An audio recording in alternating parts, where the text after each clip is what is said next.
Hi, I'm Britt Burton, the hippie golfer, and today we're going over the unspoken rules of golf or golf course etiquette.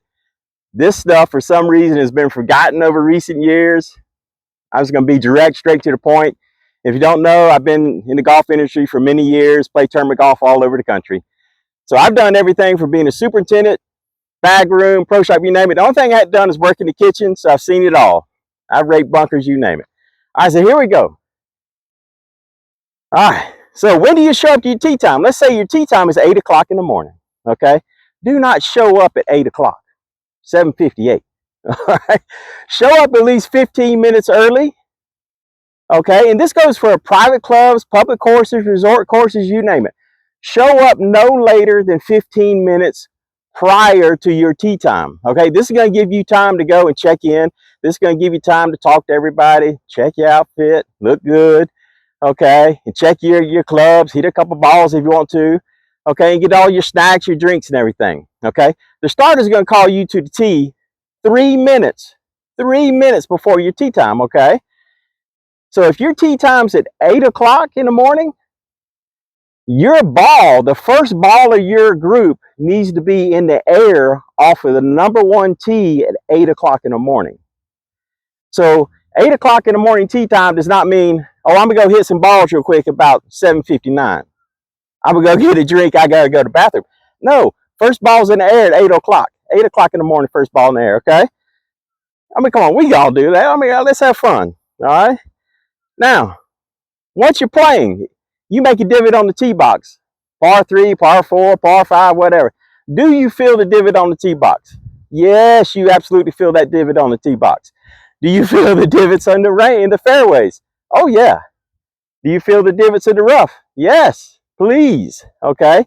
Now, when you feel the divot, you throw the sand down. Just don't throw the sand down, leave a pile of sand there. Okay. Throw the sand down, smooth it over with your foot so it's level. What that does, that gives the grass a nice bed to grow even. Also, it's good for the mowers. The mowers don't come and they hit a bunch of piles of sand. When the mower reels hit those piles of sand, it dulls the reels. When it dulls the reels, you're going to pretty much tear the grass blade. And what happens there, you get disease that much quicker in your turf. So if you're upset about any disease or bad areas in your turf and you have been filling your divots, don't complain no more. Okay, there we go. All right, now, and I'll be very kind and polite about this, but I just want to get direct and right to the point about it, okay? Now, play ready golf. Please play ready golf, okay?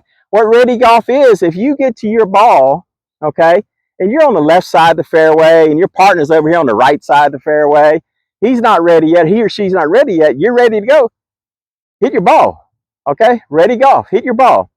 Now, if you're directly in front of somebody, they're ready to go, wait for them to hit, okay? One of the biggest things that makes golf so long nowadays, everybody sits around and they watch each other play golf, okay? And this is worldwide. I mean, it don't matter what club you're in. They won't sit there and watch each other hit the ball. Please go to your ball, hit your ball, okay? Yeah, I mean, it's just fun for you. It's fun for everybody else, okay? And once you get to the green up here, play ready golf as well. If you're able to putt the ball and your partner over here, even if he's away, he's still got like 30 seconds to walk to his ball. If he's on the collar of the green or rough, what have you, putt your ball, please. Please putt your ball. If you're a foot, 2 foot away from the hole, please putt it in, please. There's no need to mark it a foot away from the hole or less than a foot. There's really no need in that. Just go ahead, tap your ball in, okay? You're here to have fun, okay? So we can do that, all right? And one thing you see a lot of things happen out here on the golf courses. People will park their cart way away from their ball. They'll walk up and they'll hit a shot. They'll hit a bad shot. Then they'll wind up walking up to their bad shot, and they'll hit it. They'll finally get their ball, hit. They'll make some progress there. Then they'll have to walk 40, 50 yards back to where they just left the cart. Please, please drive your cart up to your ball, in reasonable distance and hit your ball, okay? We can all do that. I mean, we can do it.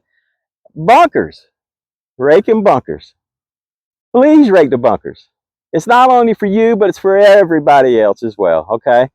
And don't do this number where you see the people take the like, say my putter's the rake. Don't do this number here where you see people take the rake and they do this right here. That don't do nothing. Just take some time and rake the bunker out. Yes, your footprints as well. So not only where your club entered the bunker, but also the footprints, okay? Again, that's for you. That's for people behind you, your playing partners. You want to keep the place nice, okay? Maintenance guys do hard work out here. And again, if you see maintenance workers, please just give them a wave. Those guys are working hard out here, long, long hours, okay? All right, staying on pace of play. I mean, we can all do this. We are riding golf carts, okay? Back in the day when everybody walked, even when I was young, we walked. I do not remember having a 4-hour round of golf when I was a kid in my entire life. And we were walking in Florida in the heat, okay? And everybody down in the Southwest, you know what I'm talking about. We're the golf cart, okay? Please keep pace of play. And nowadays, your GPS screen up here that you have on your cart, it'll tell you if you're behind pace, okay? It'll give you like a yellow, like a warning. Then it'll tell you if you're really behind pace, okay? So you know if you're behind or not. If you cannot see the group in front of you, more likely you're behind pace. Now, what this is doing to all the people behind you, when you're behind pace and you're not really worried about that you're behind pace, you don't care. Plain, simple English. All those people behind you, I don't care if it's your mother, father, brother, sister, uncle, or second cousin, all right? You're giving them the middle finger. Okay, keep pace of play. Pace of play. I mean, you can do it, okay? You're not playing in the U.S. Open. You're not playing in the Masters. You're not playing in the British Open. I was about to say, the British Open, they ain't going to put up with it, okay? Just stay on pace. It's not hard to do. You're in a golf cart, okay? If you're scoring over 95, don't keep score. Okay, that's just my personal opinion. And I see that, just don't keep score. Go out here and have fun. Okay, just hit the ball, bang it in the hole, get it in there, and have fun. Okay? And once you start playing better because you're not worried about your score, then start keeping your score. Okay? Now I want to go something over the greens. This is all over the place. I don't care how big the club is. Ball marks on greens. One of the most mysterious tools in all of golf. It's amazing. Right here. And this is a single tool. Ball mark repair tool. It's like trying to find Bigfoot. Right there, okay? Now, if you have one of these, all you do is when you find your ball mark, and please, if you see another ball mark, just put it in there and push it up and tap it with your putter. Yeah, just tap it smooth with your putter. Now, say, well, I don't have a ball mark repair tool, and I can't get one. I'm not going to get one. Use your putter, please. Please, you see your ball marks on the green, take your putter and just tap it out. Smooth it out. It will literally take you 5 seconds, okay, if less. And you'll get real good at it. You'll cut that time down to about 2.5 seconds, all right? You can do it. We can all do it, all right? I know we can. Now, when you're on the driving range warming up, or let's say you're going to the range, just hit some balls, please do not be that person who's walking down the range trying to give everybody golf lessons, telling them what to do, and put the elbow here, put the hip there, this, that. Don't be that person. That person has come here to hit balls, probably get rid of some stress, and just enjoy themselves like you are, okay? Also, if you go to a club or a range and you go to give golf lessons somewhere, that's like going to a restaurant and pull in your grill and start flipping and cooking some hamburgers and try to sell hamburgers in a restaurant. These teaching pros, this is where they make their living. This is where they've got their education from, their training. They've studied all this stuff. That's how they make their living. Just like you shouldn't go in a restaurant and do it. You should not go to any golf course and do that. This is where they make their living. Now, if you're going to go with your wife, your brother, someone you're really close to, okay, just say, hey, in the pro shop, hey, this is my brother. We're going to hit some balls, and you may see me, helping a little bit, but this is my brother. We're going to have it. We're having fun, okay? And I guarantee you, 99.9% of the time, they're going to be fantastic. Thanks for letting us know. Okay. I mean, it's kind of common sense. It's kind of a nice thing to do. Just be a good person. It takes less energy to be a good person than it does to be a rotten person. Okay, just you can do it. We can all do it. Now, smoking. I don't care. We're talking about cigarette, cigar, marijuana, whatever you want to smoke, whatever. Even whatever's legal. Okay. Not everybody wants to smell what you're smoking. I mean, okay, even if they do it on their own personal time. If you're riding with someone, no matter who they are, if you know them, relate to them, always ask them. Okay, but ask them in a way that, kind of like putting pressure on, hey, I'm doing this, Just be kind with them, and just ask them. Because not everybody can handle this smoke stuff, okay? Cigarettes, cigars, whatever. And for the love of God, with everybody who smokes cigars, cigarettes, whatever, please stop throwing your butts or your old cigars around on the golf course. Oh, please. As an old former golf course superintendent, please stop doing that. You can do it. We can do it, okay? I mean, that's just kind of easy one. All right, now, I know we're getting up and, things are changing as the years go by.